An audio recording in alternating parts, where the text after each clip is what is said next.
Formula One just dropped a massive bombshell right as the paddock returned from the summer break. Red Bull Racing has been forced into a chaotic emergency driver shakeup for this weekend Dutch Grand Prix at Zandvoort. Isack Hadjar, the rookie sensation who has been putting in stellar drives and sitting comfortably inside the top 10 of the championship standing, is completely sidelined. A freak gym and trading accident during the summer shutdown result in a painful injury and ruling him out of the Max Verstappen home race. Now, logic would tell you that Yuki Red Bull official test and reserve driver should be the obvious choice to step directly into the senior seat alongside Max. But in classic, unpredictable Red Bull fashion, Christian Horner and the management team completely bypassed Yuki, handing the RB22 senior seat to Liam Lawson. Did Red Bull just make a mistake, or is there a genius master plan behind this? Today we are diving deep into the politics, the 2026 regulation, and the shocking truth behind move. Let's break down the official team statement that hit the new wires. Oracle Red Bull Racing officially confirmed that Isack Hadjar injury forced him to sit out round 12. The team bought up Liam Lawson from Visa Cash App Racing Bull to pilot the senior car. Meanwhile, to fill the vacancy led by Lawson, Racing Bull triggered the return of Yuki, pairing him off with rookie Arvid Lindblad. For Isack Hadjar, this timing is heartbreaking.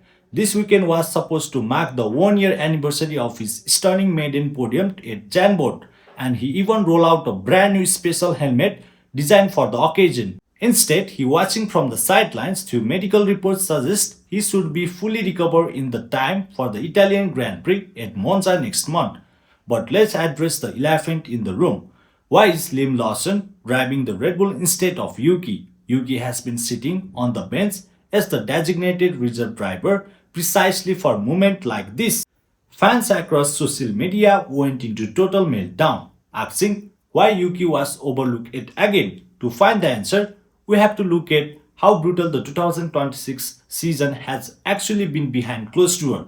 To understand Red Bull's decision, you have to realize that the 2026 technical regulations are unlike anything F1 has ever seen.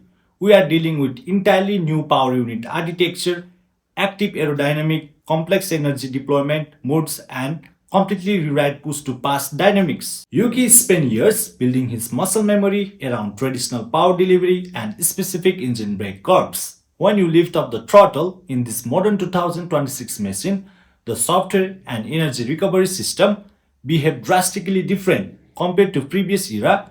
Liam Lawson, on the other hand, has spent intensive hours running through this exact regularity model in the simulator and participating in test configuration. While Yuki understands the theory from his reserve duties, Lawson has fresh practical off-speed muscle memory on how this specific RB22 car handle under the current aerodynamic rules. In a top team fighting tooth and nail against McLaren and Ferrari data and familiarity, everything else. And where is this happening? Circuit Zandvoort. It is a relentless and high-speed roller coaster of a track featuring unforgiving bank corners and instant gravel step. There is literally zero margin for error, and here is the ultimate trap that forces Red Bull hand. The schedule with limited practice time, team cannot afford a driver spending multiple sessions just trying to unlearn old habit and adapt to new energy deployment map. Red Bull is locked the fierce high-stake battle in the Constructor Championship.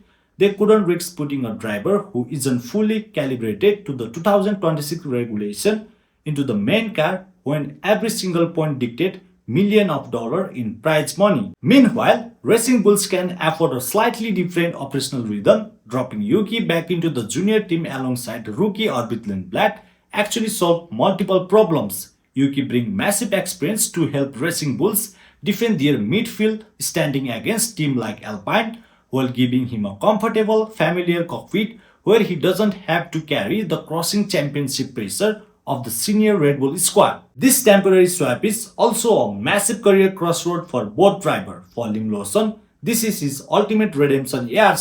Let's not forget how hostile his previous brief stint in the senior Red Bull team was.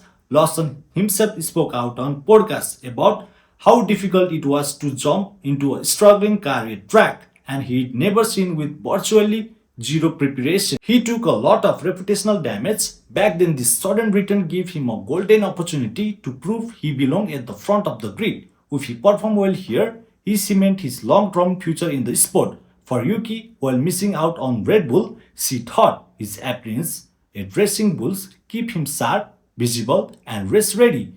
With silly season hitting off include rumor linking driver to seat in IndyCar and potential opening elsewhere on the grid, staying active is the best possible audition he could ask for. When you look past the initial shock value, Red Bull decision wasn't just a random snub against Yuki. It was a calculated data-driven move to protect their championship campaign using Lawson familiarity with the 2026 machinery. But I want to know what you think. Did Red Bull make the absolute right tactical choice, or should Yuki have been given the key to the senior car? Drop your honest prediction and hot takes in the comments down below. Let's debate it out, and thank you so much for watching F1 Prince. Take care, see you in the next breakdown.